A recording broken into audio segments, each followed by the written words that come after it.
The audio commentary.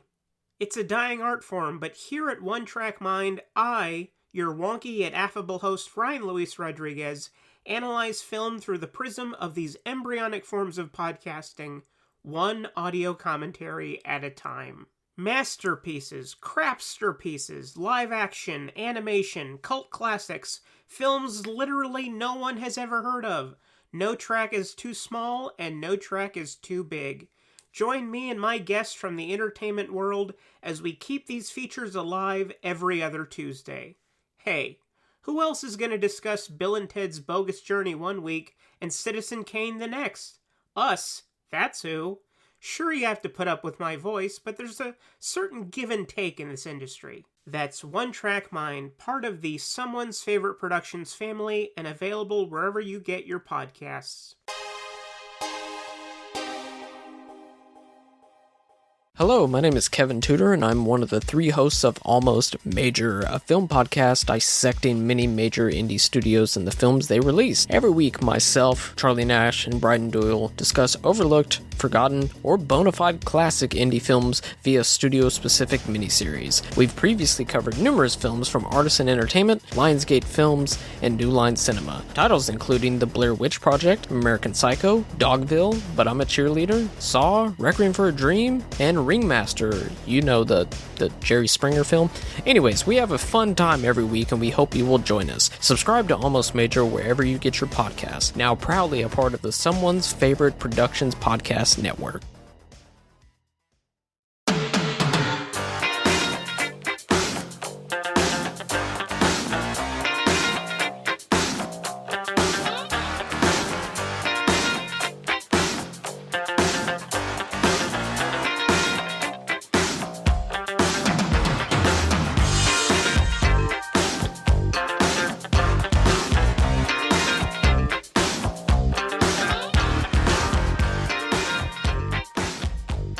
Movies that are hard to find because holy shit, this movie was damn near impossible to find unless you're a fan of it being dubbed in Russian. And then, my friends, Strasvenye, Harry and Tonto. Like, okay, here we are, I guess.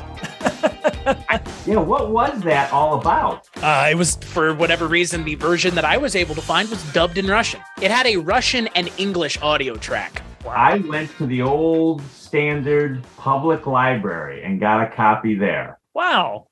You're living a true cosmopolitan life when you go to the library for a DVD. I'll give you that. I rarely do that because I own so many, but I didn't have this. Well, especially a title like Harry and Tonto, because that was released, I think it was issued in the, I want to say the early 2000s, around 2002, 2003, something like that. And I actually have the Japanese Blu-ray of it. It was released on Blu-ray in Japan, and you have to kind of find places that sell those. But I do have a high-definition Blu-ray copy of it because it has never been made the Blu-ray transition in America, and probably won't now at all because Disney owns this title because they swallowed the 20th Century Fox studio and library whole with one big bite. And unfortunately, that's... You know what they say, how mice feel about cats, especially cats that Art Carney is holding. Get that cat away from me.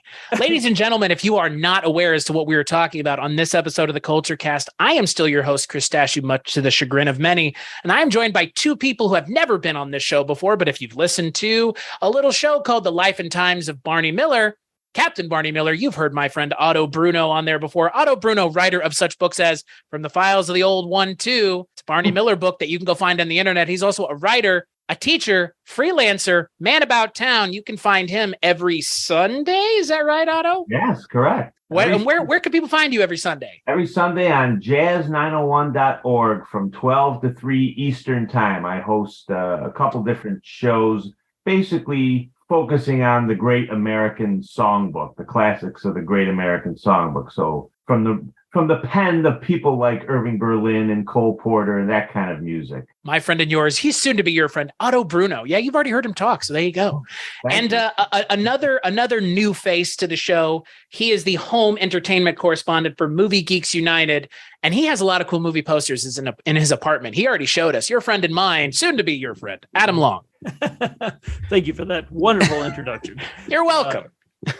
You kind of introduced the point of this episode, which was I had no idea what to program this month. I think everybody's coming off of the high of Halloween and the spooky month and whatever the fuck. And I was just like, I don't know what to do for November.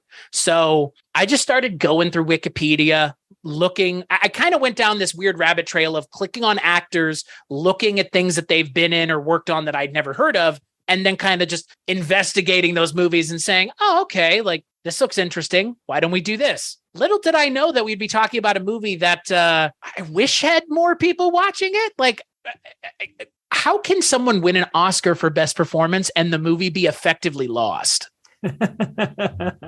It's strange. That's a strange quandary, isn't it? I mean, I know we probably all have differing feelings on the award system, but how you can lose a movie effectively, like you said, with Disney swallowing it up is just feels like kind of a shame. Yeah, this is true. And, it's a real controversial Academy Award winner, too, we might add, because this was the same year that Al Pacino was up for The Godfather Part 2 in the same category. And so a lot of people, there's been a lot of controversy in the ensuing years, and a lot of people feel like Art Carney was given it as a sympathy vote, and that he, I think he deserved it. Pacino is great. Godfather 2, there's nothing you can say that hasn't been said already about his performance there. It's extraordinary, but so is Art Carney.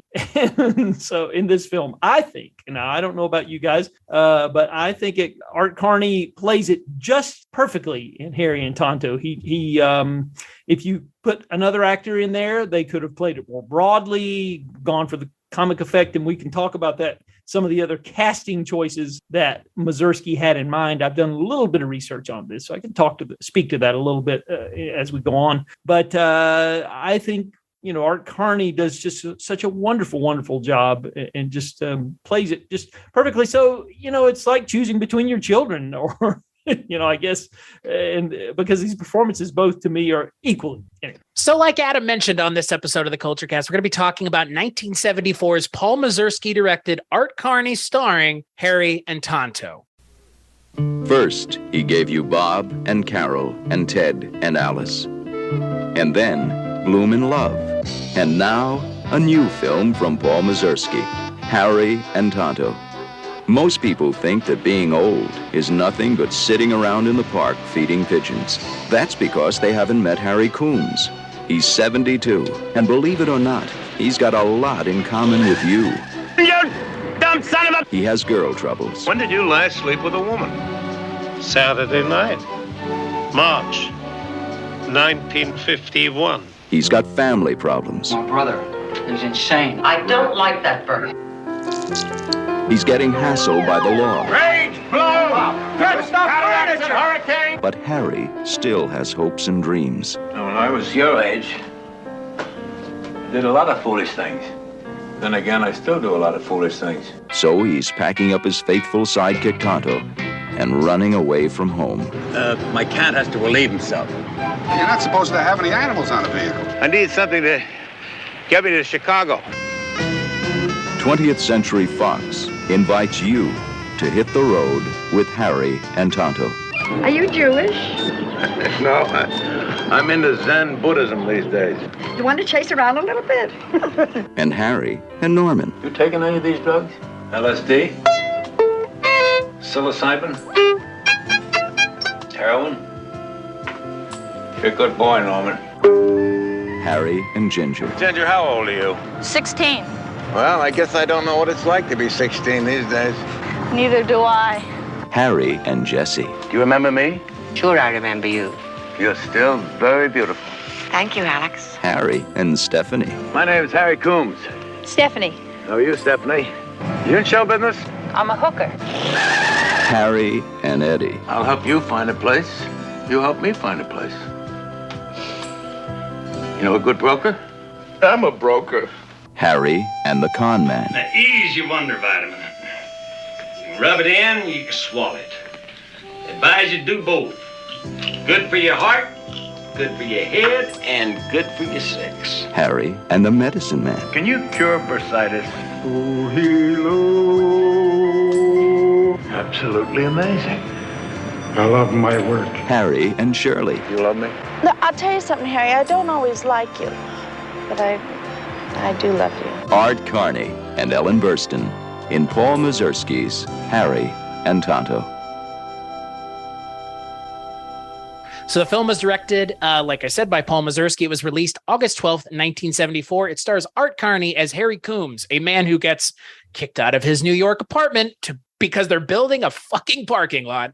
And him and his cat named Tonto go on a road trip for the ages from one coast to the other, meeting and running into all kinds of people and, well, learning a thing or two about that little experience we all share called life. So, Otto, I'm gonna give you the opportunity to answer first here, and then we'll go to Adam. When was the first time you saw this movie, and what did you think you were rewatching it for the Kulturecast? Well, Chris, from listening to the Kulturecast and from listening to the projection booth, I knew you were going to ask me when the first time was that I saw this. I always find that question amazing because, as I assumed I would be, and I'm going to still say I'm pretty sure I am definitely the oldest person on this panel tonight. I have effectively been watching films for half a century, and most of those films I cannot remember when the hell I watched them the first time.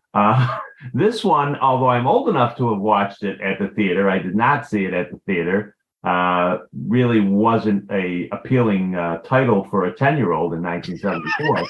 But, I couldn't imagine it would be. But I saw this the first time about 15 years ago, I would say. I think I saw it on TCM or one of those cable channels, and I had always wanted to see it because I had heard of it, but I had never seen it before. And I liked it the first time I saw it. But I will definitely say, rewatching it for tonight's podcast, I didn't like it anymore. I loved it now. Swerve. All right. I was not expecting that. Yeah, and I think it probably has to do with the fact that although I'm still a bit a ways from the age that Harry Combs is supposed to be, which I think is around 72 or something like that. I am, believe it or not, 4 years older than Art Carney was when he made this film, because he played about 17 years older than he actually was when he made this film. And Mazursky talked about, when he first approached Carney with the idea of playing Harry Combs. And in fact, apparently Mazursky wanted Jimmy Cagney to play the role. And Cagney told him, no, I'm retired, I'm done, which of course Cagney had retired in 61 after 1, 2, 3. And this was 1973 when he approached Cagney, and Cagney said no. And Cagney, I think he suggested Jimmy Stewart, but 20th Century Fox apparently they weren't real confident in this film. So they wanted a TV personality, like someone who was recognizable and marketable for television, because they figured if worse came to worse and they just run it on TV, they'd at least get a good audience that way. So he went to Carney, and Carney initially turned it down and said, I'm not old enough to play this. And Mazursky said, well, Art, you've got a hearing aid. If you don't wear a piece, or, you don't color your hair's gray and you're balding on top. If you don't hide your limp, he actually had a natural limp because he had shrapnel in his leg from World War II. He said, but Carney used to try to hide that in some of his roles. He said, if you don't hide the limp, he says, trust me, you can play 72. And of course, Mazursky was right. And Carney I agree with Adam. I mean, I think Carney, I know because of preparing for tonight's podcast, I did some research as well and discovered how controversial an Oscar win it was for him. But I agree with Adam. I think he's just incredible in this role. I mean, really, really great. And, we'll talk later about some of the things Mazursky said about Carney's acting in this. But I think I loved it. I loved the film even more than the first time I had ever seen it. And probably because I'm closer to that age now. What about you, Adam? Well, I was aware of this film. My dad had a book when I was growing up in the 70s. I'm going to date myself. I'm just a few years younger than you, Otto, by the way, but I'm not far behind. You look better than I do, Adam. Thanks. Jesus, I'll Otto. take whatever I can get. But Otto Bruno, ladies and gentlemen, just an amoeba with eyes. So there you go. I don't know. This is not a video medium. So, Right. Well, I'll tell myself I am 52, and I first started going to the movies in about 1974, so I'm not far behind you. But this wasn't one of the films I saw in 74. I just want to say you both look good for your age. I'm just putting this out there for both of y'all, just so you know. So none of this. You both look good for your age. Thanks. Appreciate it. All right, good, Adam. We got what we wanted. All right. The show's over. Episode's over. Exactly. We're out of here. But no, my dad had a book on the history of the Academy Awards when I was a child. I was probably second, third grade, and I was just always interested in films ever since going to see The Towering Inferno at the age of 4. That was the one that did it for me. And so I became obsessed, movie crazy after seeing The Towering Inferno. My parents took me when I was 4 years old, which is really crazy when I think about it. But anyway, I remember there was a section in there about Harry and Tonto and the Oscar win for that. And so I was aware of the film probably when I was in second, third, fourth grade. And it wasn't until the mid 1990s when I finally caught up to it. It was on FXM, the Fox movie channel that used to be on cable. And I don't think that's around anymore, but that's where I first saw it. I was in my mid-20s by that time. And again, much like Otto, I liked it. I admired the film. Can't say I loved it. It wasn't something that, I thought, well, that's good and it's fine and yada, yada, yada. And again, around 2015, I was visiting with my mother and I said, let's just put this on and watch it. Well, I just, having lived quite a bit of life between the mid 90s and up until 2015, when I saw this again, it was really a revelation. And I think the key to this film is that you have to have lived to appreciate it. You have to have suffered some loss. You have to be able to, being a young man in my early 20s, I couldn't appreciate it because I had not gone through the things that I've gone through in the last several decades. And I've gone through some really, tumultuous storms over the years, and I've weathered them, thank goodness. But I think that is the key to this film, and rewatching it again, it cemented what I already had thought of it the last time I saw it. So but it just gets better every time for me. It resonates more and more and more. So that's my shaggy dog version of the answer to the question you asked. But there you go. So as for me, I had never seen Harry and Tonto. Like I said, was just kind of perusing the internet, looking for things to watch. And I saw, again, I'm not a Oscar person. I think that, again, like with any award ceremony, it's less about merit and more about what's popular or not popular, but trying to virtue signal with certain things. But I had seen the controversy around it because, obviously Godfather 2, they mentioned it in Scream 2. What movies are better than the original? Well, Godfather 2 comes up because it's widely considered to be better than the original. I don't think so. I'm not one of those people. I like the original more. The original also has Abe Vigoda in it. Second one doesn't. So there's that. Got to keep it real at all times for Barney Miller, Otto. There you go. You like that? This is the only reason I like the first one. It's because it has Abe Vigoda in it. Actually, I think the first one works better because it's less of a story about the family. It's more a story about the families. The second movie is about the family, as in the Corleones. I'm more interested in less Corleone stuff, more the world, which, that's a me problem, not a movie problem. But I had seen all the controversy because, obviously big performances in that movie, important performances in that movie. Pacino's performance in that movie is amazing. And Art Carney gets the Oscar for a movie where he's with a cat all movie. So I was thinking to myself, that's a pretty subversive and interesting pick. Clearly it was at the time. What better way to kick off a month where I have no idea what I'm doing theme-wise by just a strange movie about Art Carney and a cat? Yeah, I cried at the end of this movie, guys. Really hard. Like, really hard. I was full on tears. My cat's sitting right here. My cat is sitting in his bed right next to me. I am married. Again, I haven't lived the life of the character of Harry Coombs, but it's not hard to put yourself in that position. And like you mentioned, Adam, this movie, I guarantee if I watch this movie 20, 30 years from now, probably be me crying the whole time. But to both of your points, it's a movie that I think obviously it benefits from distance from the film in your own life, increasing your life experience and then coming back to it. And I think, and I'm sure we could go around the horn here and talk all about it, but this movie is similar to a small selection of other movies that the first time you watch it, you're just not going to get that same gut punch feeling or even get the same thing out of it that you would the second or third time. And yeah, that's the case with a lot of film, but with something like this, like show this to a 20-year-old and they're going to be like, the fuck ever. Like, right. I've never lived a life longer than 20 years. I mean, Art Carney's character is supposed to be in his 70s. So he's lived 7 decades worth of life. And it's that kind of rumination and musing on mortality and life and your place in the world that I appreciate, because those are the kinds of stories I like.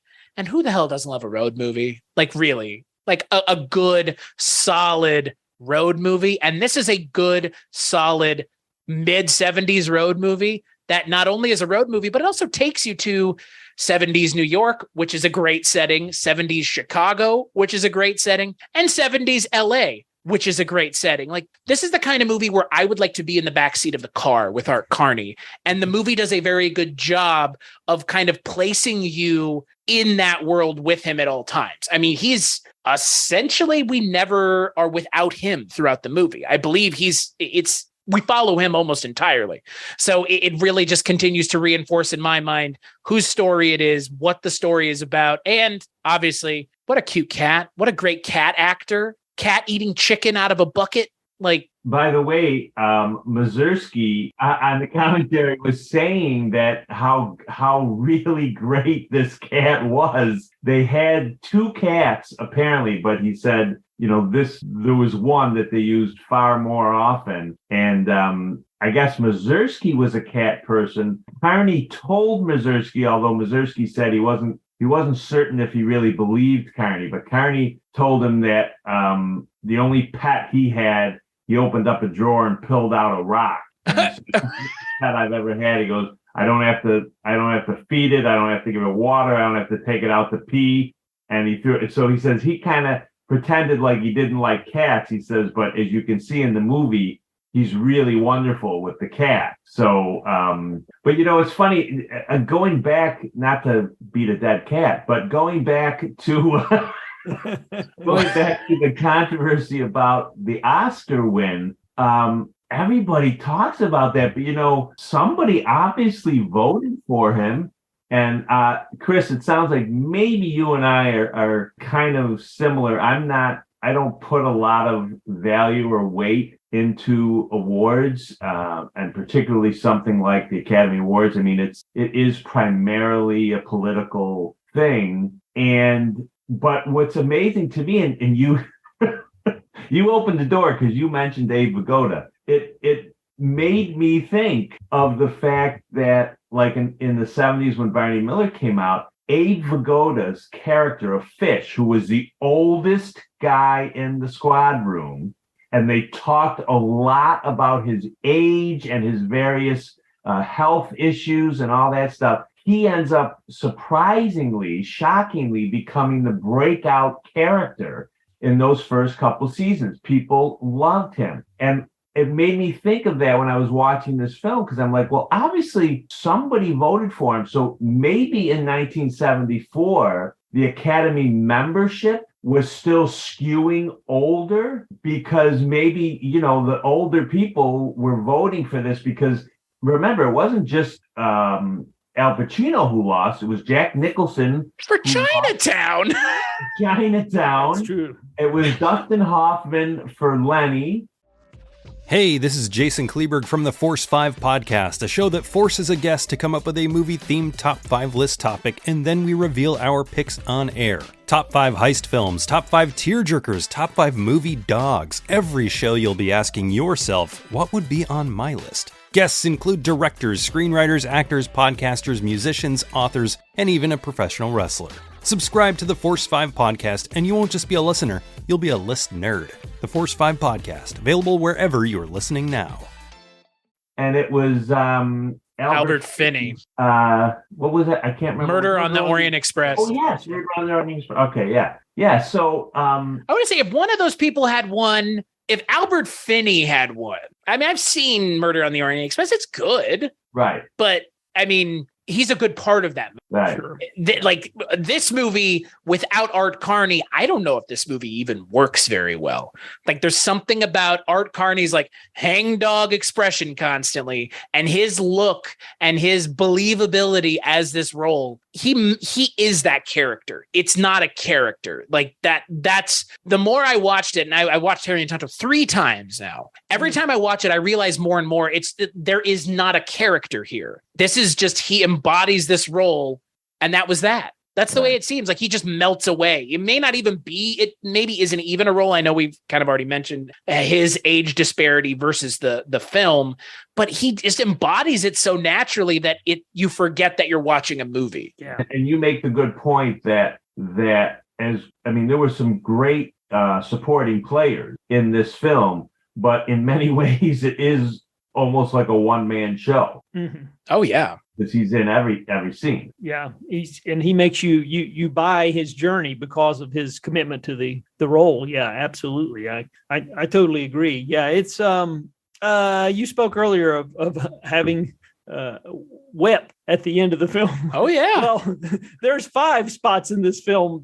This recent viewing that I did in preparation for the show, there were 5 times that I wept. Wow. Whoa. Okay. So what were some of the other moments? Yeah. Go. I want to hear it. I made notes. Well, the opening credits got me, which I don't think ever happened before, and that was achieved by stealing shots. He did that.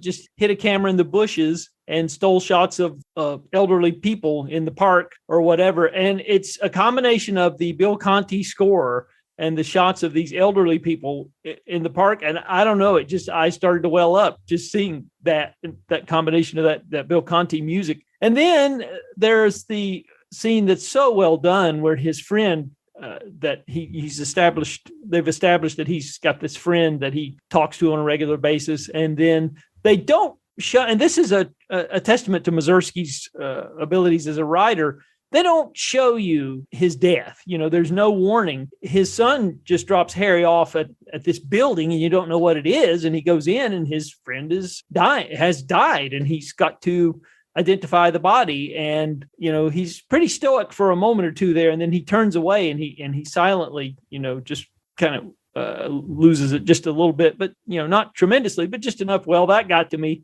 And then there was the dancing scene with his girlfriend from years gone by, who's obviously suffering from some form of dementia or something like that. And again, the Bill Conti score, just the way that scene is shot, and then Melanie Myron, the camera pulls back and she's watching them as this is happening, the girl that he's picked up as a hitchhiker, and that's just so beautifully done too. And of course, the death of Tonto. I didn't mean to spoil anything for anybody, but he statute of limitations on spoilers for this show is 10 years, and this is where we're long past. So anyway, the death of Tonto is also very, very moving. And then, of course, the end scene where, it's like the cycle of life we've gone the complete cycle of life. And it's almost like a resurrection for Harry, as, the sun is beaconing, I guess you would say, maybe on the coast there the child is building castles, and he bends over to gently help them or assist them in that. And I don't know, it's just it's very moving. It's all of that got to me. So it's like, this is a weep fest. I don't know if I've reached that age, but it's well, and I think I not that I don't cry during movies. Right. It's just for me with something like this, again, it's so naturalistic that it barely feels like a movie in a lot of ways. Like obviously there's a lot of recognizable actors, a very young Cliff DeYoung being just like the most unrepentant turd, and Zero Mostel's son, Joshua Mostel, who's fantastic. And then obviously Ellen Burstyn and, Larry Hagman for a couple minutes. But like we've mentioned, without just this complete committal to the role that Art Carney has, I don't know if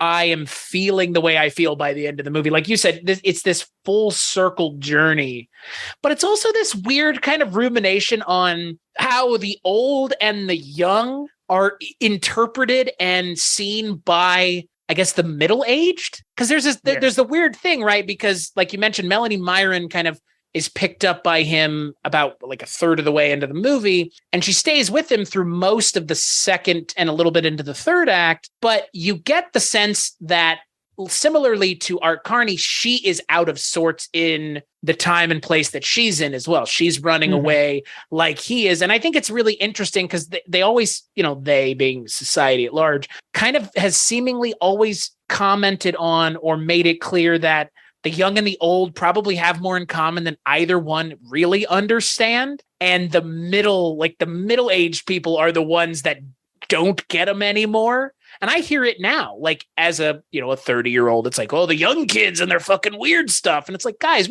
that was us 10 years ago. Stop this shit right now. Like, don't pretend you're out of sorts with people. And then it's the same thing with the older folks, with people that are older than me. It's like, that person's 10 years older than you and you don't understand them. Because that's kind of part of the message of this movie, is the lack of common ground between the people that are middle-aged and the old, and the people that are middle-aged and the young. But it's not just, if I might suggest, it's not just the age alone. It's also the fact of what you're seeing in this film a little bit is the difference in the relationships between parent and child and parent and grandchild. And even Mazursky, I don't know if I read this or if I heard it on the commentary track or in a different interview or something, but he was saying how I have grown children now. Unfortunately, I'm not lucky enough yet to be a grandparent. I hope at some point, but it's a very different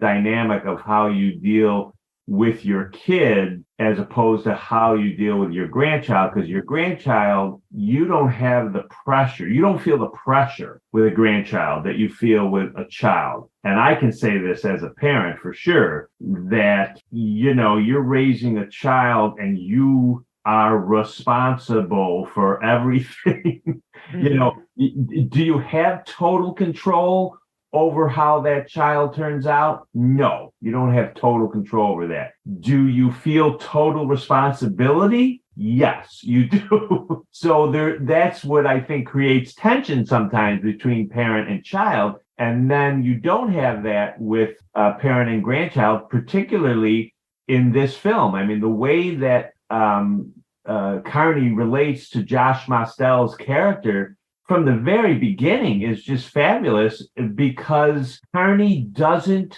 judge him in any way. The way you're given the feeling that he feels his parents do, or his older brother does, or whatever. Carney just talks to him very calmly, even though, there's that whole part at the beginning where Josh Mostel is silent. He's not speaking or anything.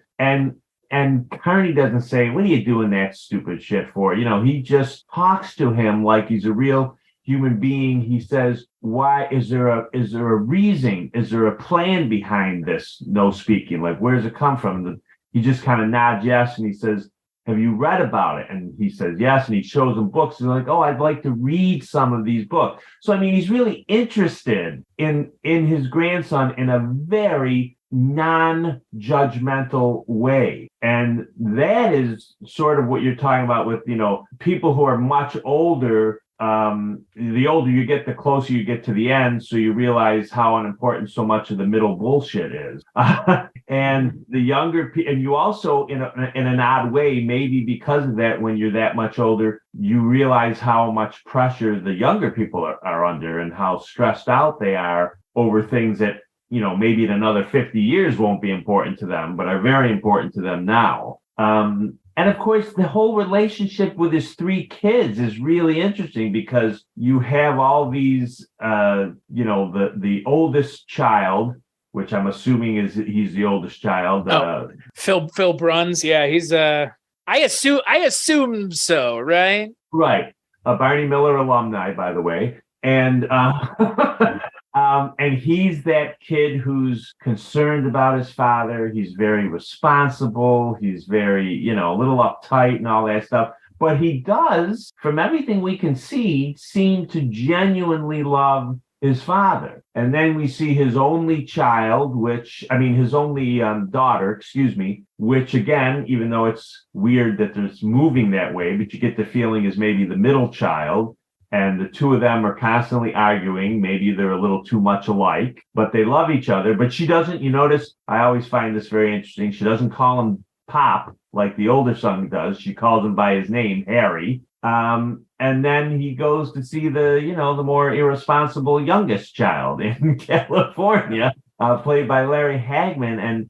And the way he relates to all of them is really interesting. And by the way, Adam, being the film aficionado he is, probably has seen this film, but there's an Italian movie called Stanno Tutti Bene, or Everybody's Fine, made with Marcello Mastroianni, and I forgot what year it was, but it's kind of has a similar vibe to this because he goes around Italy visiting his adult children to kind of see what their lives are really like. And that's one of the big things that this film made me think about when I saw it. So if you haven't seen it, Chris, I would encourage you from one eye tie to another. It was there you go.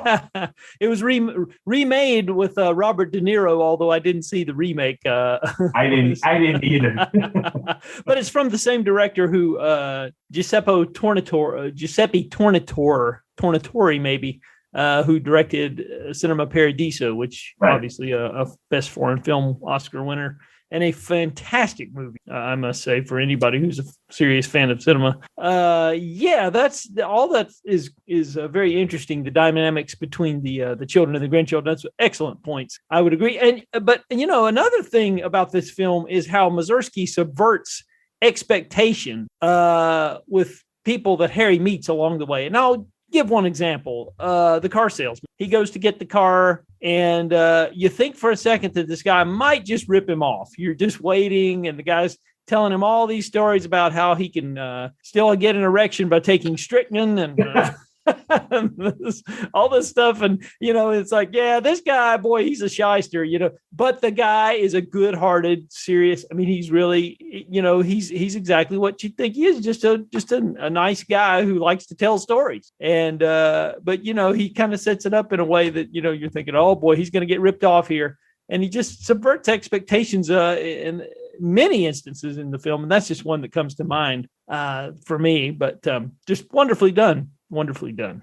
Adam, that's an excellent point, because you're right. He does it throughout the film. And what was fascinating to me, and I thought of it as I was watching it again yesterday, was it's made in the 70s.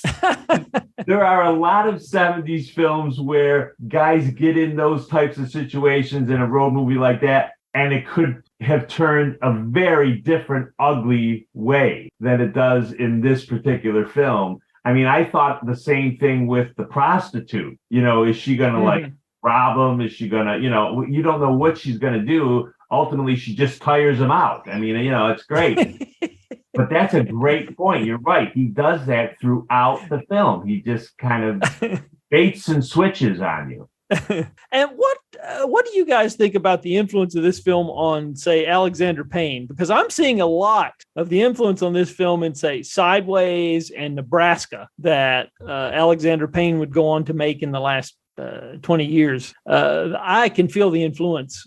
Those are both road movies, and I see definitely some influence of the Harry and Tonto variety in those films. I was just wondering if you guys. I completely agree. I mean, I think it's like a style of road movie. There's like 3 or 4 kinds of road movies. There's the fun, jokey kind, like I know Pee-wee's Big Adventure is probably a terrible example, but it is a road movie, and it's a fun road movie. You have something like Otto, you're kind of mentioning a little bit more bad, which is like The Hitcher, which is kind of the horror road movie. And then you have this like introspective road movie where it's not about the journey that the characters are going on as much as the journey that the character is being taken on unbeknownst to them. And Alexander Payne kind of does the same thing where you have the character, we've established the character, and then they're just being taken, they're going, but they're being taken through all these scenarios, like with the hooker, the prostitute, and then I guess you would say the health salesman, and then, Chief Dan George. I mean, everything in this movie is somewhat subversive, but at the same time, it exists to kind of, like you mentioned, Adam, it has that feel. Like, it's just like, it's a character study as a road. And Alexander Payne, man, that, sure. I mean, I think he's mastered it now at this point.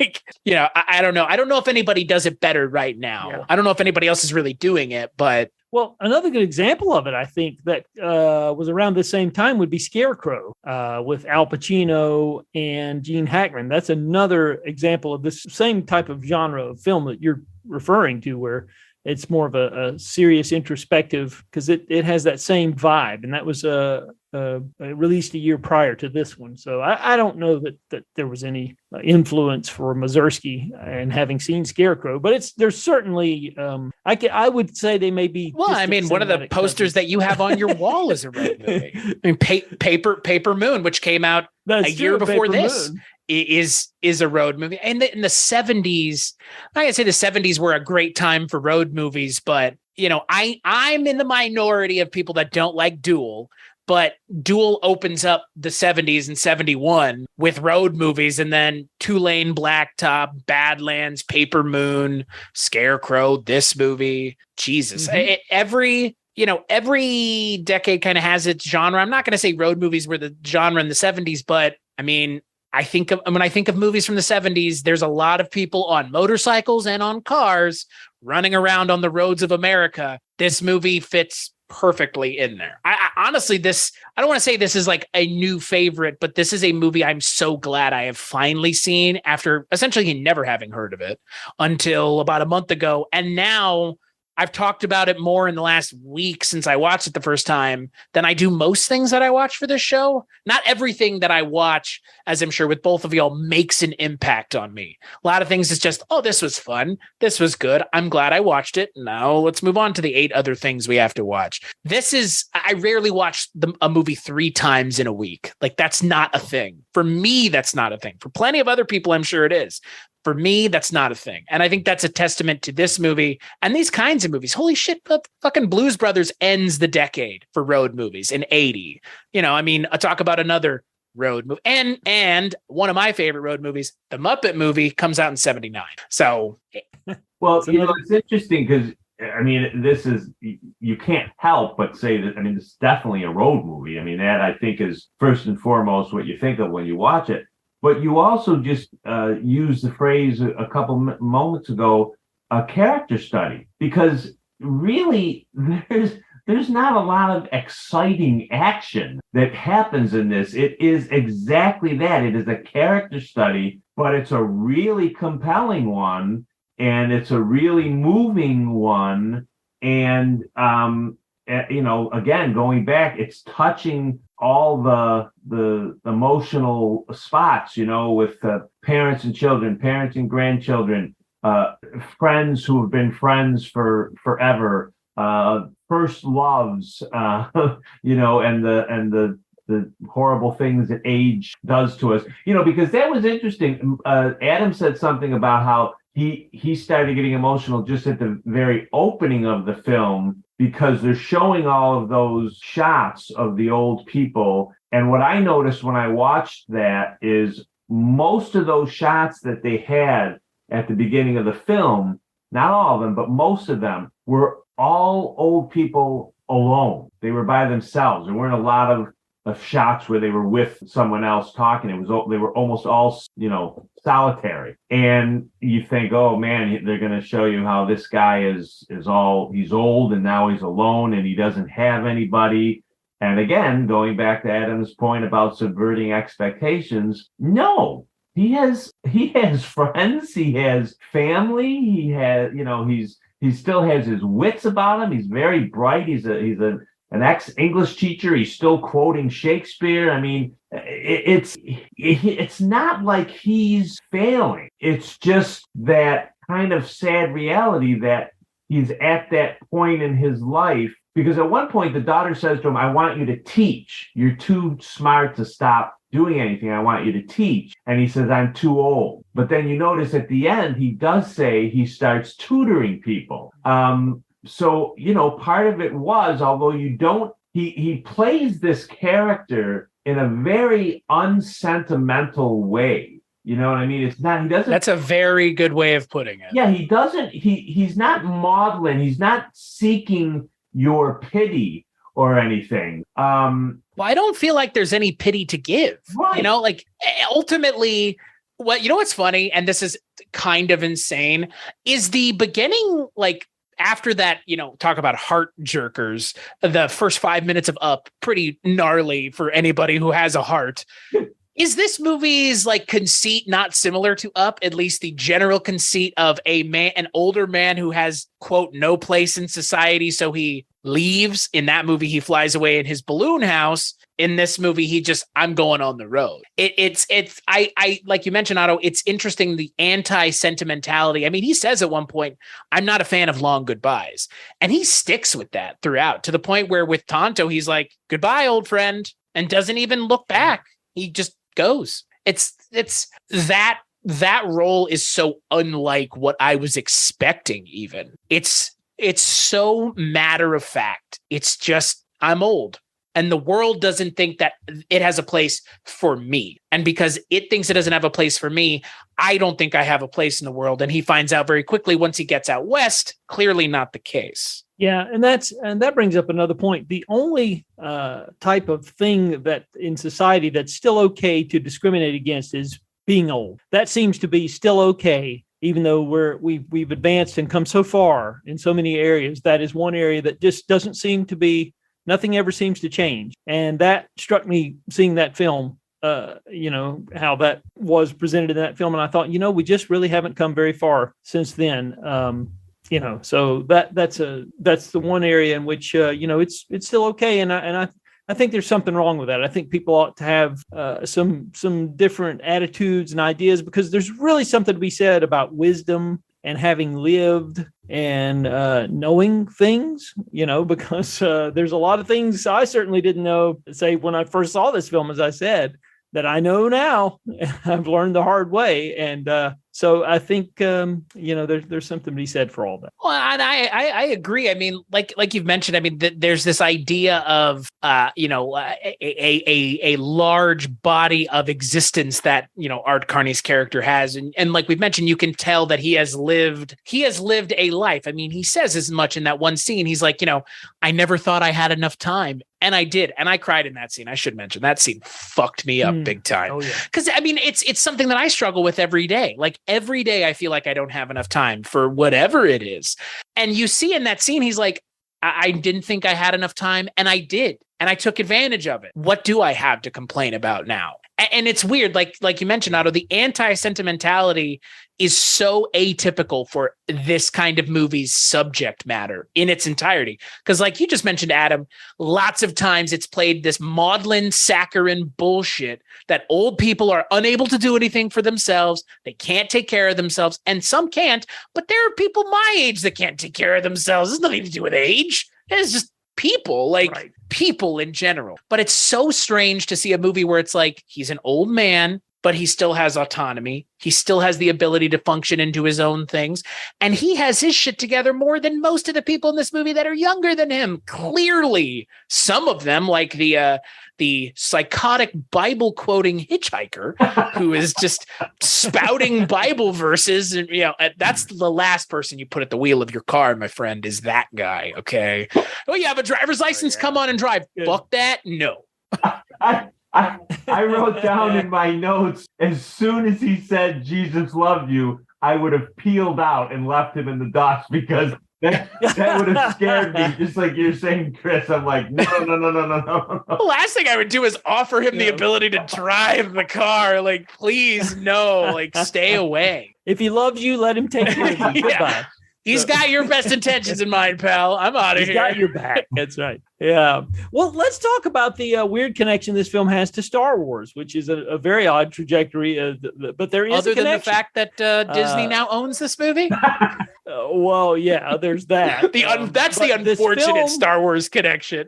Well, yeah. And because of the fact that they can't turn this into a franchise, Harry and Tonto 2, or Harry and Tonto the series, that's why it's this. I would watch Harry and Tonto the series. I'm just gonna go out on a limb here and say, if you did that right, like a 6 to 8 episode limited series, I think that would actually be. It could be interesting. I mean, it wouldn't have to be Harry and Tonto, but a character study on what it means. This movie could work now in our modern day, as long as it wasn't like, oh, the young kids are doing weird stuff, because that's, right. That's not what we're here for. Exactly. But there is a weird connection here. And that is that neither this film nor Star Wars would exist without the foresight of one person, and that would be Alan Ladd Jr., who agreed to finance this film when nobody else would take it, as he did with Star Wars, as we all know. And so Laddie, as he was known by his friends and coworkers and all that stuff, I think he passed away earlier this year, unfortunately. But this film, Mazursky wrote this script in 1970, which with his childhood friend, Josh Greenfield, co-wrote the film. And they were just sitting around one day, and he said something about, what's it going to be like when we're 70? He said, that's an interesting idea. And so they came up with this idea, and he wrote half of it, friend wrote the other half, and then they kind of meshed the two halves together and polished it up, and they had it. And Bob and Carol and Ted and Alice was, of course, Mazursky's first film as a director. And it was a pretty big success. And he thought that he would be able to get anything made after that. But Warner Brothers took an option, I think, for about $125,000 or something for the script. And then they decided not to do it. And so they just didn't want to do it. And so then he went on to do Alex in Wonderland, which was a flop, and then Bloom in Love, which was a success. And so at that point, he was determined to get Harry and Tonto made. And he said, okay, this is the movie I want to make. And so he just started shopping around, and so he was able to get in touch with, he took it over to Fox, and Alan Ladd Jr. was running 20th Century Fox. And he said, if we can get this done for under $1 million, I think we'll let you do it. And so the final tally on the budget, I think, was $980,000, what the film was financed for. And they didn't do a lot of rehearsal, from what I understand. This film was pretty much, they just shot it and went. Not much rehearsal, because they just didn't have the funds or nor the time. And obviously shot on real locations. But that's the interesting connection to Star Wars, because Alan Ladd Jr. took the chance on Star Wars, and as he did on Harry and Tonto, and a lot of other great films. Didn't he? He was the one who rolled the dice on Alien as well. Yeah, that is correct. Well, and like you said, I mean, I don't know if the 70s is the greatest decade for film, but I think you could make the case for it. I would say in a lot of ways. Maybe, again, I think everybody's opinion will differ, but some of the movies that we've just mentioned are films that people are still talking about now. There are plenty of films that came out 2 weeks ago that nobody's talking about anymore. And I was thinking about this the other day when I was in the car. I was like, have all the good movies come out? Are we just playing the same note at a different key at this point? I don't think that's the case. But there's so many things from the 70s that just are still important now, or are still affecting the ways that people make film, or are informing the ways people make film. And I don't know if someone 10 years from now is going to say, well, I really remember this one shot in The Bye-Bye Man that I'm really trying to ape here. Or remember that shot in The 40-Year-Old Virgin? Yeah, we're trying to do something like that. Like, I'm not sure that that's a thing. And I'm not poo-pooing or diminishing those movies, because I watch new movies just like y'all do. But it feels like the 70s were a magical time for film that not that everybody's still trying to recapture, but certain filmmakers now are trying to recapture that spirit in the projects that they work on. And I'm not sure that you can. I think you can probably do a close approximation, somebody like Alexander Payne doing kind of a road movie thing.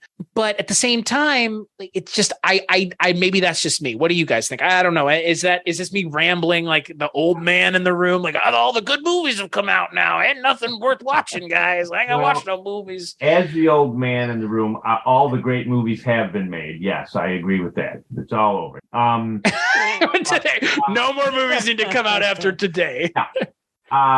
But you know what you're saying is interesting, because I've always said that my favorite decades for film are the 30s and 40s, and I kind of put those two decades together, and the 70s. And I think what you're identifying about the 70s, maybe not consciously realizing it, is I think the 70s still stand out today because there was such a sea change of the way the subject matter that films address, the way they address them. Remember, it was only 1968, I believe, when they finally established the MPAA rating system. But prior to that, you had to be careful about what you said, what you showed, what you did, what you inferred, all of that stuff. And kind of as soon as the shackles were taken off of that, because again, remember, the rating system comes into effect in 1968.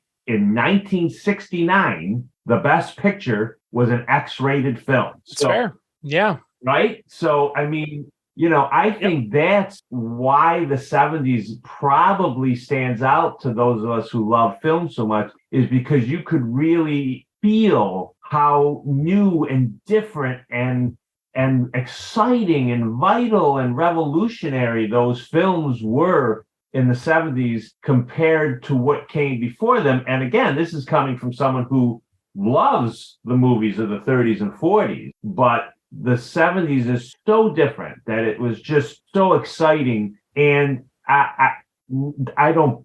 sure, there can still be great movies made today, but I don't think you can recapture something like that, because I do think it's like the 30s were probably, in many ways, I'm sure there would be film scholars who would say the 30s were that great because it was the first full decade of sound. And they had just spent 2 decades, doing this, using this art form in a silent way. So it's one of those things that history presents an opportunity, and I don't think you can be recaptured again, that level of it. Yeah, that's an excellent point. And also coupled with the fact that you had people like the previously mentioned Alan Ladd Jr., who actually loved movies. These people, Robert Evans is another example. There are many others that I could cite, Peter Bart, others that loved movies. These people that were the gatekeepers, they understood that, business is important. We've got to make enough money to cover these movies.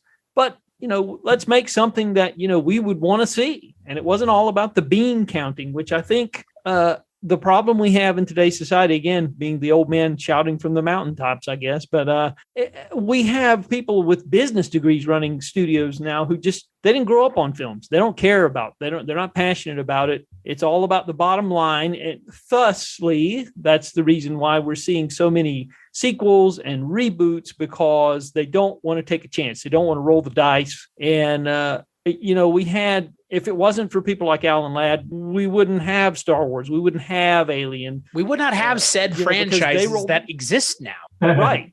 Exactly. We wouldn't have any of that because they took a chance. It has to start with somebody. And these people loved film enough to the point where they said, well, I'm going to roll the dice on this. This may go, it may not.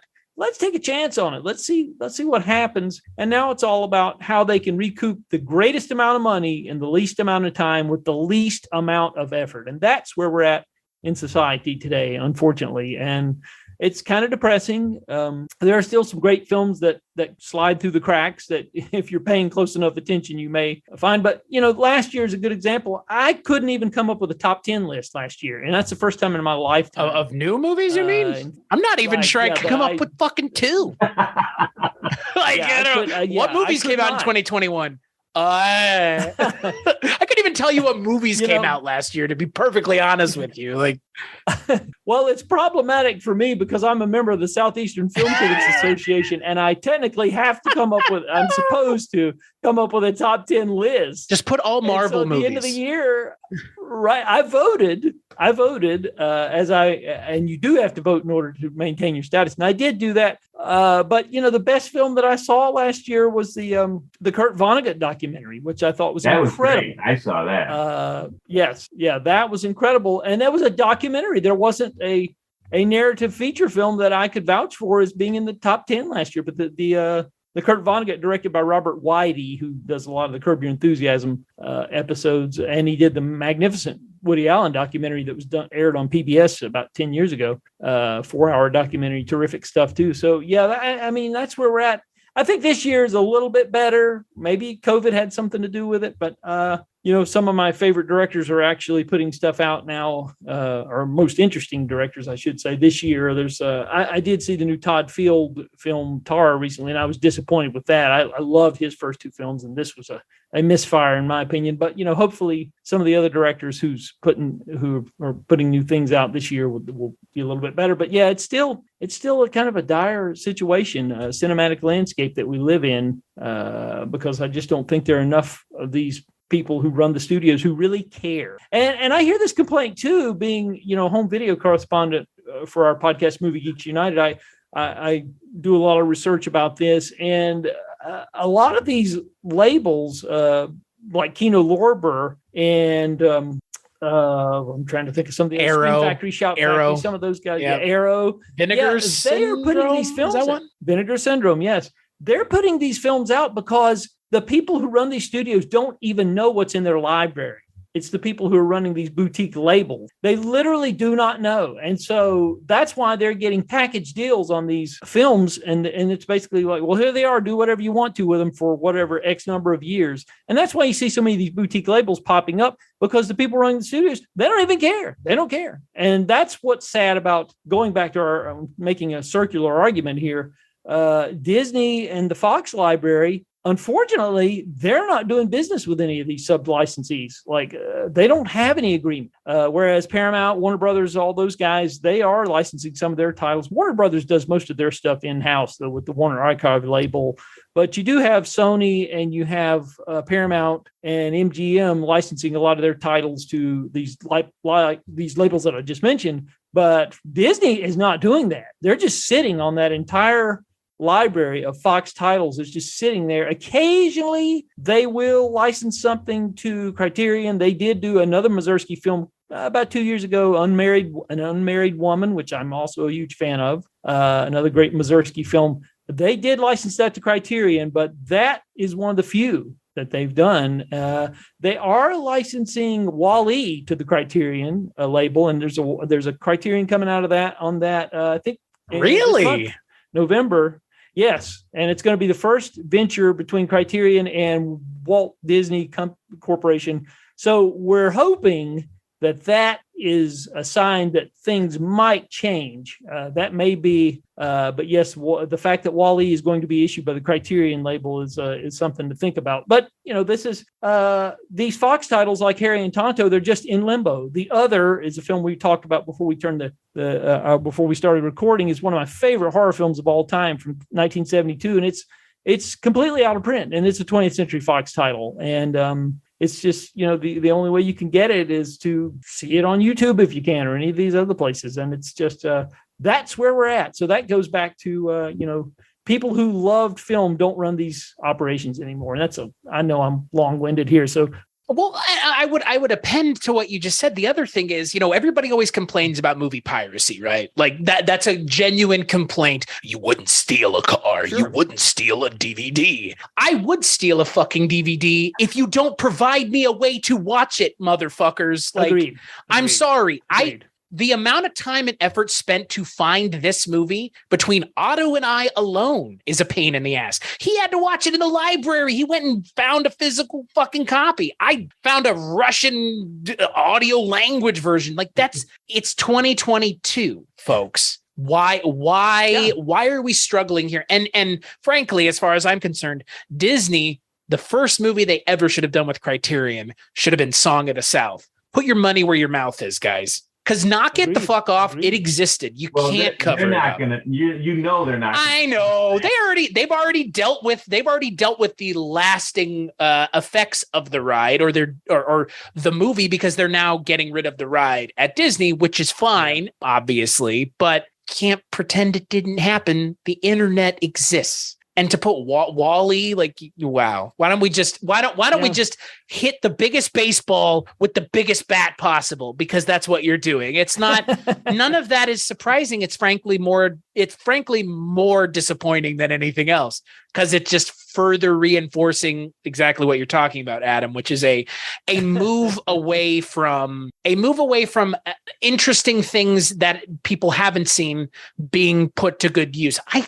God only knows how many movies are sitting in the backlog that we haven't even mentioned. So many, just sure. But Alien and Predator, and that's all we really care about, are the things that we can make 10 million more of them. Right. Well, The Straight Story is another example. This movie reminds me of that movie as well a little bit. Right. That is a 1998 Disney production. That was a Walt Disney film. It wasn't Touchstone or any of those. It said Walt Disney on. It wasn't Buena Vista Studios it wasn't Buena Vista. It was a Walt Disney release. Again, in limbo, because this is the kind of thing that they just don't care about. And you also think about the Disney films that were being made 30 years ago. What's Love got to do with it? The Tina Turner biopic.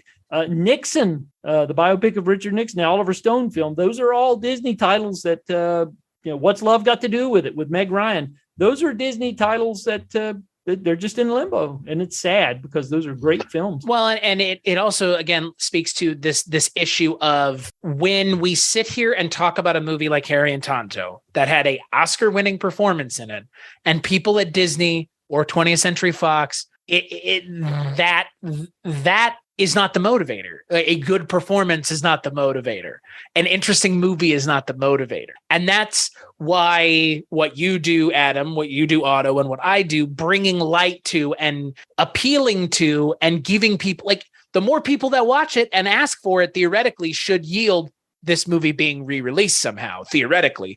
Kino and Vinegar and Arrow have kind of said as much, that we will release things if people are asking for them, if we have access to them. But if you don't have access, you're never going to see them. And it's not going to be on Disney Plus, but it could be. It could. There's actually no reason it can't be. And I think if they would, agree to a licensing deal, I could see this film getting a full why not? By Criterion or Kino. Right? It deserves it even, because they know the importance of Paul Mazursky's work. They've previously issued An Unmarried Woman, as I mentioned, and that's another Mazursky film. Why wouldn't they issue this one? So if it was available, but they're not making it available. They're just sitting on it. And I've heard that, places like the New Beverly Cinema, the repertory theaters, they're having problems too getting prints, because Disney will not allow them to have prints of a lot of the Fox titles. They're having trouble with that as well. That's another ongoing issue. So it's a whole other subject that we could probably talk all night about. At this point, Disney is a menace to society.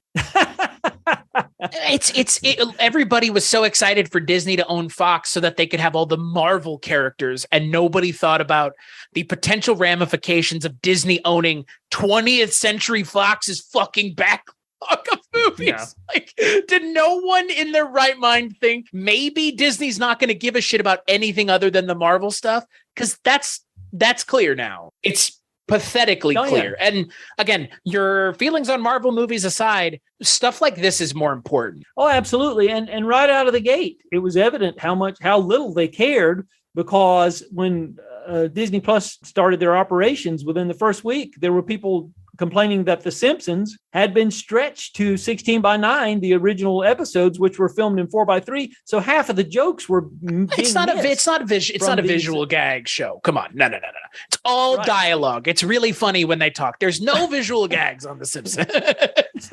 It's a general lack of understanding completely. Right. They didn't care. It was evident that it's like, okay, here's content.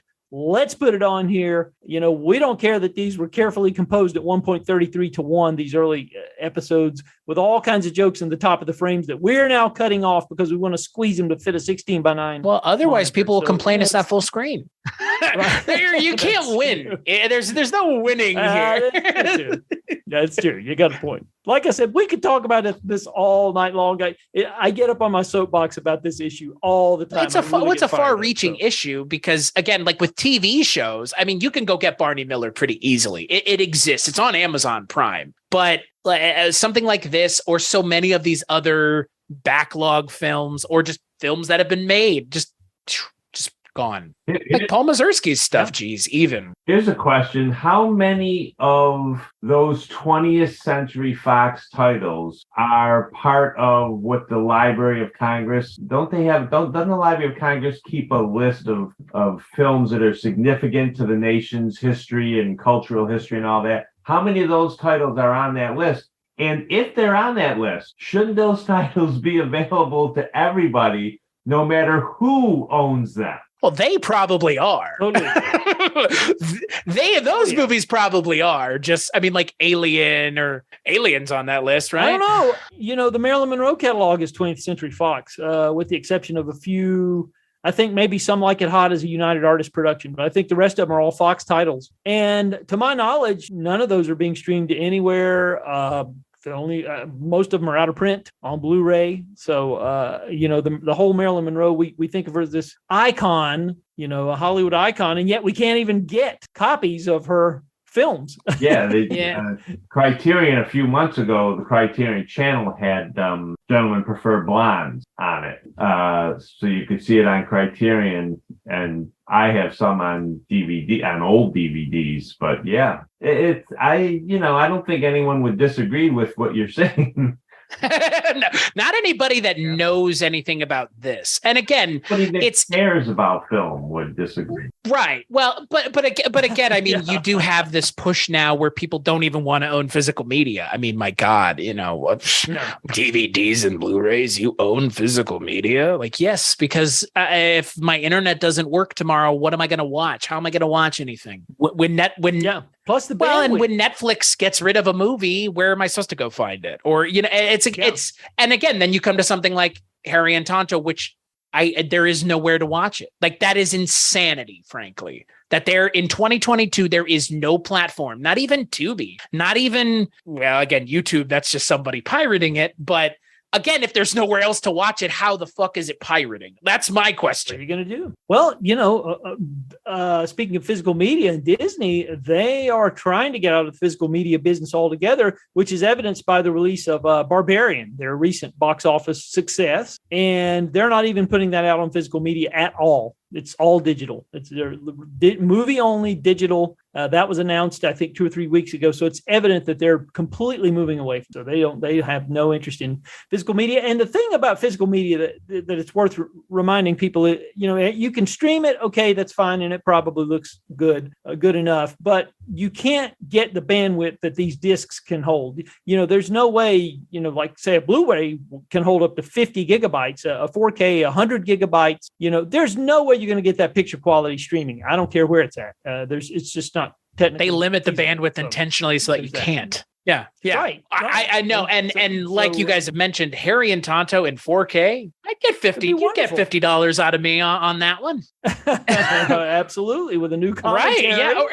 And that's the other thing that you really miss out on without physical media is commentary, deleted scenes, any sort of behind the scenes info, making of, people more knowledgeable than myself talking about the movie, scholarly shit. Sure.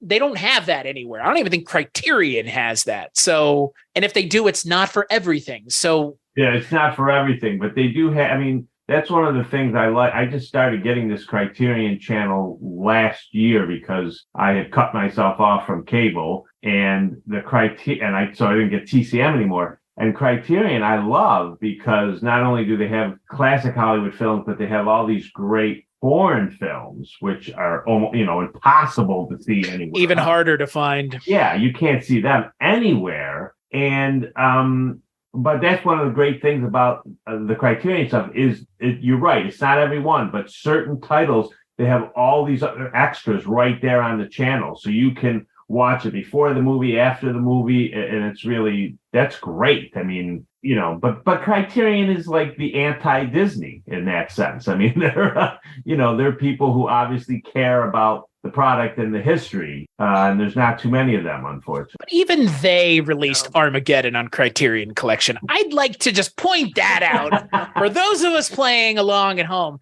they did release Armageddon on Criterion Collection. I didn't see that, so I don't know. I don't know.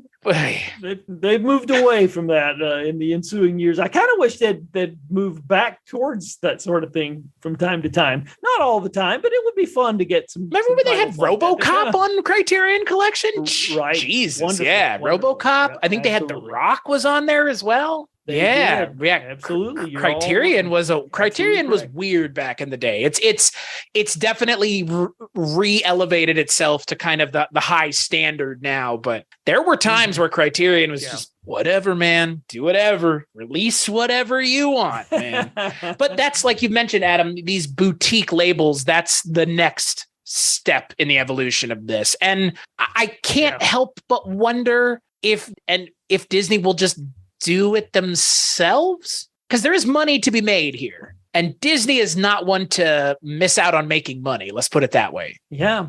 Well, they may eventually put these things up for streaming, but I don't see a disc release. Not when they're not even putting out films that are making money currently in theaters, like Barbarian. When they're not even putting that out, they're certainly not going to put out an older title like we're talking about that's almost 50 years old now. So that's an impossibility. So I don't see it. But maybe streaming, maybe they'll add some more Fox titles to the streaming site. We could hope. But again, I think we're talking about people who run this company who just they're looking at the bottom line and whatever they can cannibalize from the Fox library to make a new television series out of, or a new sequel, or a new film franchise. Whatever. They're not worried about what Chief Dan George is up to so much in his jail cell in Las Vegas for practicing bad medicine. and Chief Dan George, as far as I'm concerned, practically steals this movie with that. Oh my God, doesn't he ever? Good Wonderful. God. He is fabulous. And yeah, just quickly, because I wanted to hit on some of these characters that were in this film. The guy who plays his friend Jacob at the beginning on the park bench, who he later has to identify, that guy was married to Uta Hagen. His name was Herbert Bergor. And he was married to Uta Hagen, who was like a really, really famous acting teacher in New York City. And he apparently was a big acting teacher who didn't do too many roles. He didn't act too much. He liked teaching better. But Mazursky had taken classes with him and asked him if he would play that part. The cab driver that drives Carney when they're leaving Newark Airport, that was an actual cab driver who had driven Mazursky somewhere. And he said that she talked all the way. And when he got to his office, he said, "Hey, I'm a filmmaker and I'm making this film." He says, "Would you be interested in auditioning for me?" And she said, "Sure." So he brought her up to the office, had her read, and he hired her for that. She was not an actress. And he said he was shocked at how well she did and how easily she did those scenes in the car. He says she didn't show any signs of nerves or hesitation or anything. He said she did it like 10 different times, 10 different ways. He said she was just fabulous. And then, of course, at the very end, the old lady who hits on Carney at the very end is Sally Marr, who, of course, was Lenny Bruce's mother. And she's the old Jewish lady at the end who's kind of coming on to Art Carney on the beach there. She wants to make him some boiled beef. He likes that. He likes that boiled beef. He says he loves it. And my other favorite is Louis Gus, who's the guy on the bus eating the sandwich. What kind of sandwich is it, Otto? What kind of sandwich is he eating? It's a hero sandwich. A hero for the size, right? Motherfucker, do you want some of my sandwich then? Mazursky said the only direction he gave him, he said all I had to say to him was, Louis, all I want you to know is you really are enjoying this sandwich. That's it. Do whatever you want. And let's not forget the Mazursky cameo when Carney gets to L.A. That's worth mentioning. As the male prostitute. Yes. I mean, there's one thing for casting yourself as the guy who walks by, but casting yourself as a male prostitute in your own movie? I would have liked to have seen Hitchcock do that. You're right. Oh, yeah, boy, that would have been a change of pace. And the little girl who's making the sandcastle at the end, I don't know if I think it must be Mazursky's daughter, I believe. It is, yes, you're correct. Yes, that is right. Yeah. And you know who of the actors playing the children, I think the one that gets, that's to me is the most effective is Larry Hagman. I think he really turns in a terrific performance, especially when he breaks down, about all the disappointments of his life and the place he is in life at that point, and he just finally loses it. It's quite moving. It's a brief, scene. He's not there for a long time, but you just knew he was a bullshitter though. Yes, right. But man, I love Larry Hagman. Like, just what a cool dude in general. Like, I know that in this movie, he's playing what you expect, but then obviously it's a little against expectation. Obviously, Mazursky's subverting it, but I love Larry Hagman. Just seemed like the coolest dude, right? And he didn't talk on Sundays. Did you guys know about this? This is a thing. Larry Hagman in the 70s was like, I'm just going to stop talking on Sunday. I heard that. Yeah, he was way out there, and I believe he did a lot of experimental drugs. He sure. I have heard personal stories told to me about joints and bumps shared with Larry Hagman. I won't say who's told me, but I know that that's a thing. He reminds me a little bit, speaking of Barney Miller, Max Gale. Very similar to Max Gale. Very hippie-ish. Yeah. Living in a tent on your own property type thing. Hey, but that's what's cool. And that's what's also funny about Larry Hagman playing the most anti-cool character known to man. Yeah, 4 years after this. Yeah, boy. Yeah, what's funny is, as good as Art Carney is in this movie, everybody else is just as good. I had seen Joshua Mostel in only one other thing, Big Daddy. And fuck, right? Yeah. And I'd seen his dad, Zero Mostel, pretending to be Kubla Khan in the Rankin and Bass classic, Marco, featuring Desi Arnaz Jr. But I had never seen him in anything else, and he's great in this. He's playing such a kind of a typical role that we've seen in these kinds of movies, but doing it in a somewhat subversive way. I mean, I like the scene where he's like talking to Ellen Burstyn. He's like, "But you're just a bitch, you know." He's like, "I really like you, and whatever." He says, "But you are a bitch."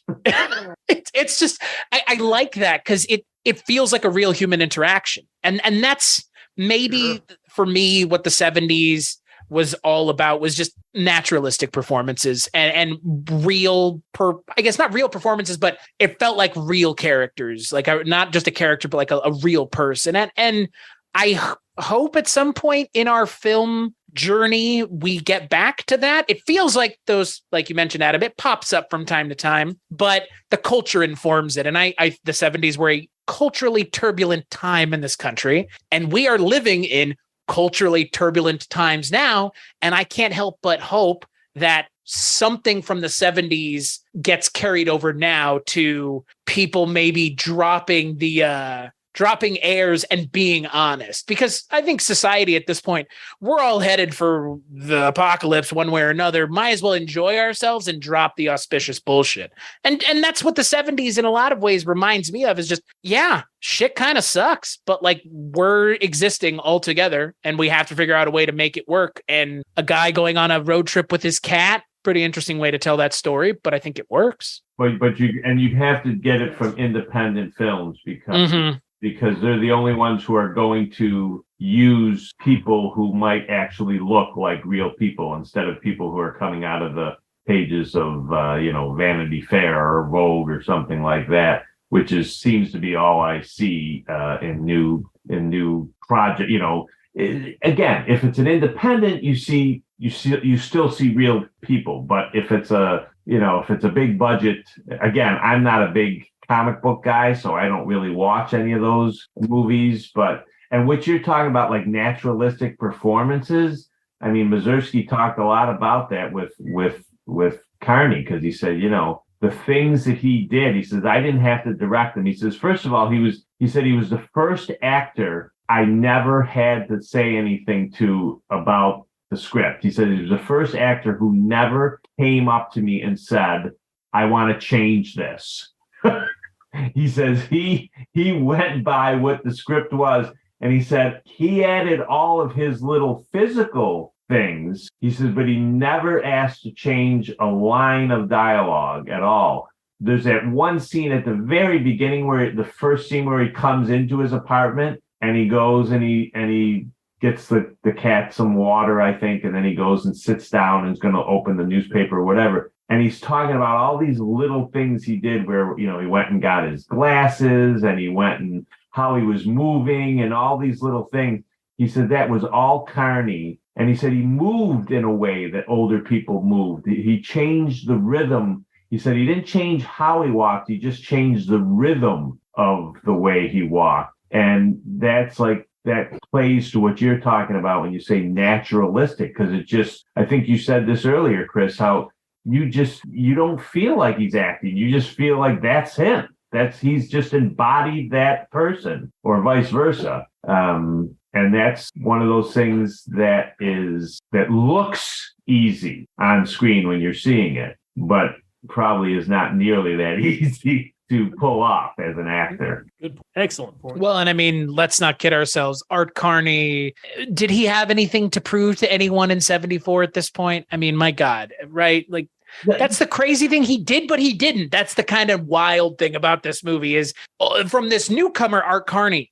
No, you know what? It's funny you say that, because I had forgotten until I was reading up on it this week that his career pretty much was at a dead end at this point. He had a nervous breakdown in the mid-60s after his first marriage ended. And he had done some Broadway work. He was the original Felix Unger in The Odd Couple on Broadway. And I don't think he and Mathau got along very well. And he really was, his career was kind of at a dead end at this point. And this brought him back. It's other than he had this small cameo role in a film in the 30s or 40s, because he used to be a singer and a performer with an old big band called the Horace Heidt Orchestra. And so he had been in, had like a little cameo role in some film they were in the 30s or 40s. Then he was not in another movie until sometime in the 60s. And this was only like the second feature film he did. And then after this, he does The Late Show with Lily Tomlin, which is a good movie. I like that movie. And Going in Style with George Burns and Strasberg. Yes, I love Going in Style. But Harry and Tonto kind of opened all that up for him. And just think, 4 years later, he's in the Star Wars Holiday Special, which, I mean, to be fair, is really the height of anybody's acting career. Harvey Korman as well. Whipster. I mean, I have to say nothing else other than that. It's Art Carney's career it's interesting where his career ended as well. Of all things, fucking Last Action Hero. Yeah. True. Yeah. But I do love that movie. I end your career opposite Schwarzenegger. Dying in the arms of Schwarzenegger, nonetheless, even. Yeah. No, Art Carney's career is, I mean, again, very few films would you have to be in as good as this. Well, he could have stopped making movies after this, but I don't need to do anything else. Like, what do I need to say? But glad he didn't. But yeah, what a career, right? Just yeah, it's a brilliant performance, and I don't know. I'm thrilled. Seriously, I'm actually thrilled that you liked it so much, Chris. I really enjoyed it. I wasn't sure how you would respond to this one. Yeah, that pleases me. I hated this movie with passion. I'm not saying that I expected. It's from '74. How dare you? Right. I just didn't know. I get it. Oh, I get it. Yeah. Well, and again, I mean, to both of your points, I mean, I could have been like, I mean, it's fine, but and had the same response that y'all did, where it's, I need to watch it again, probably 10 to 15 years from now.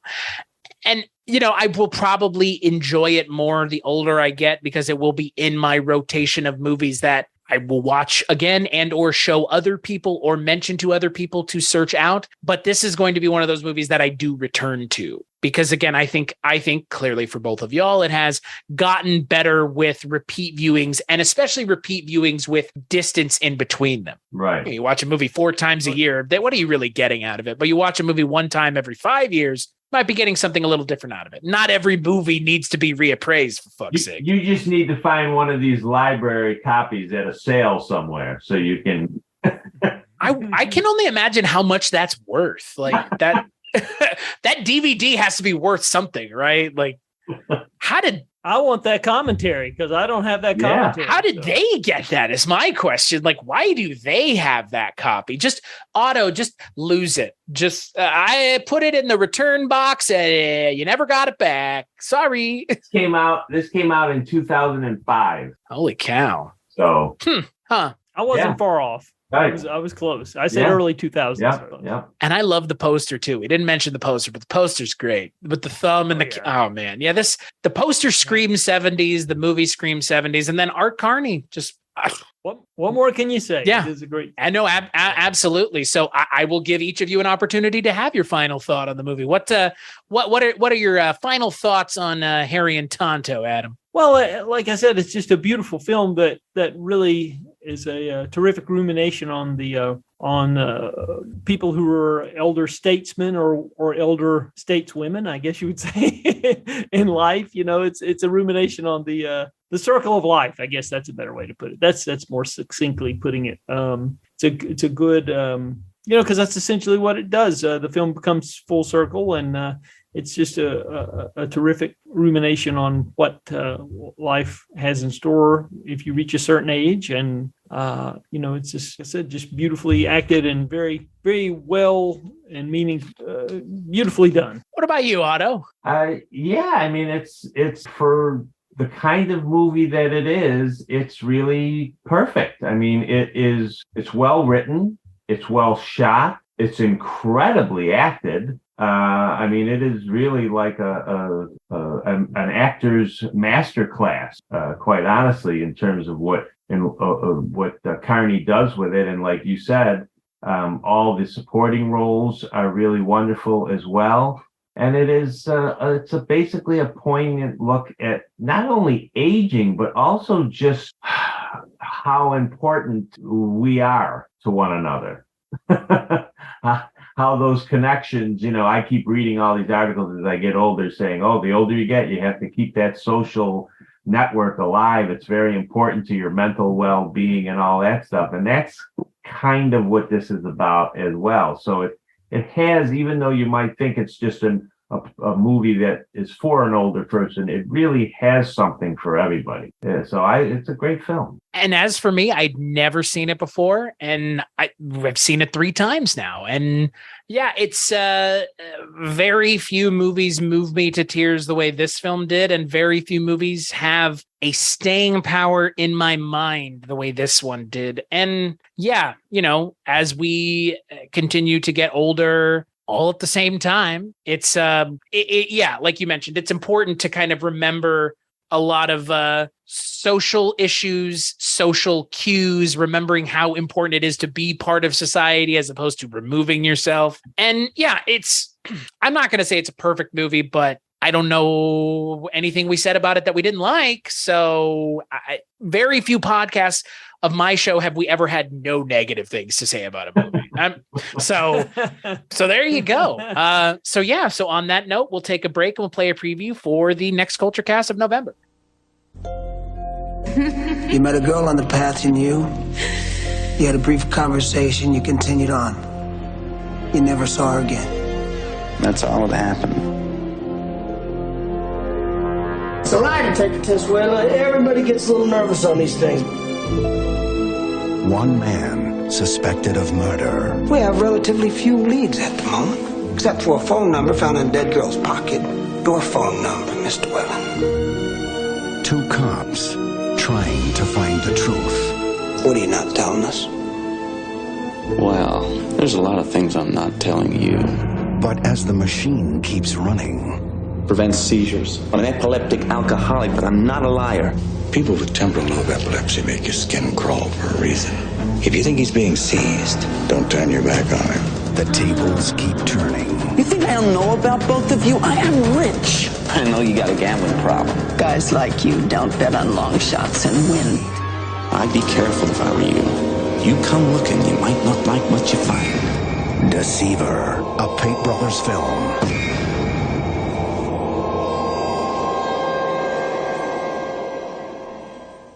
That's right. On the next Kulturecast of November, we're going to be talking about 1997's Deceiver, which I've never seen, but I would ask either one of you, do you know what actress is in that movie that led me to that movie from this movie? Because she's in both of them. Is it got to be Ellen Burstyn? It is Ellen Burstyn. Yep. Ellen Burstyn is in Deceiver. I have never seen it, but it stars Tim Roth and Chris Penn and Ellen Burstyn. So I don't know.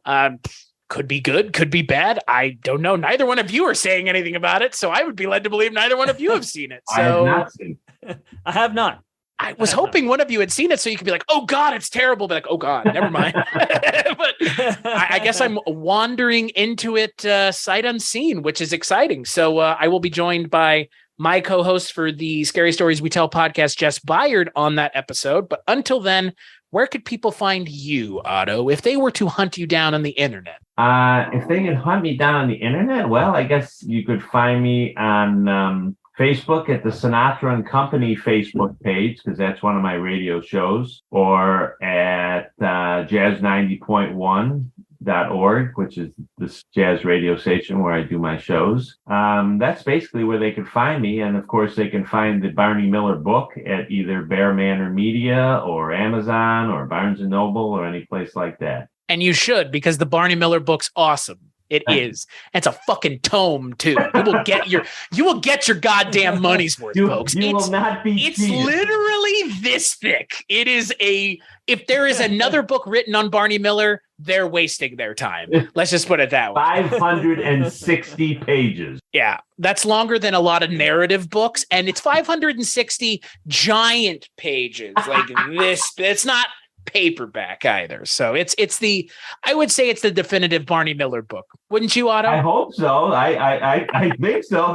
That's how it was planned. What about you, Adam? Where can people find you if they were looking for you on the internet? Well, you can find me at the usual social media outlets on Facebook. You can search me by name, Adam Long, and at Twitter at AdamFilmFan1970 is my handle there. And I also do a weekly movie roundup at FocusNewspaper.com. That's a local indie newspaper that is in the area. We serve about 10 counties in the I'm in the North Carolina and the Charlotte, North Carolina area. So we have a weekly reader base of about 100,000 readers a week, something like that. And then Movie Geeks United. I do a monthly podcast roundup of all the physical media releases of the previous month. We'll be doing another one this coming Sunday, and it will be posted soon. And occasionally I do the anniversary shows. I haven't done a lot here of late because my father passed away several months ago, and we're just